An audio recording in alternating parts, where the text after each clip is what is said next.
Disegno di legge sul fine vita già passato alla Camera e a breve all'esame del Senato da modificare pesantemente nel prosieguo del suo iter parlamentare, secondo l'avvocato padovano Domenico Menorello. A Palazzo dei 300 su iniziativa di Università della Terza Età, Partito Insieme, Progetto Veneto e Associazione Popolari Europei con il patrocinio del Comune.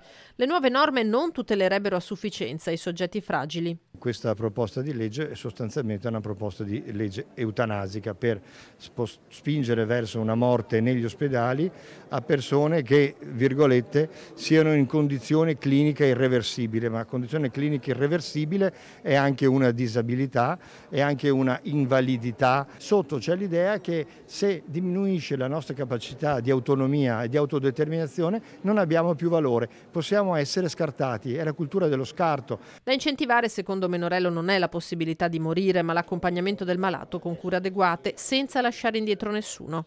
Proprio la Corte Costituzionale qualche giorno fa, con la sentenza 50, ha detto attenzione alle situazioni di abbandono, perché lì si possono compiere scelte, diciamo in qualche modo di disperazione, e sono scelte irreversibili che il nostro quadro costituzionale dovrebbe evitare. Più cure palliative e meno eutanasia. Nelle soluzioni certamente incidono, diciamo, il senso dell'etica, della morale che ciascuno di noi ha, ma riteniamo che la legge debba contemperare, in uno Stato laico, debba contemperare tutti gli interessi contrapposti e soddisfare un bene comune e della collettività.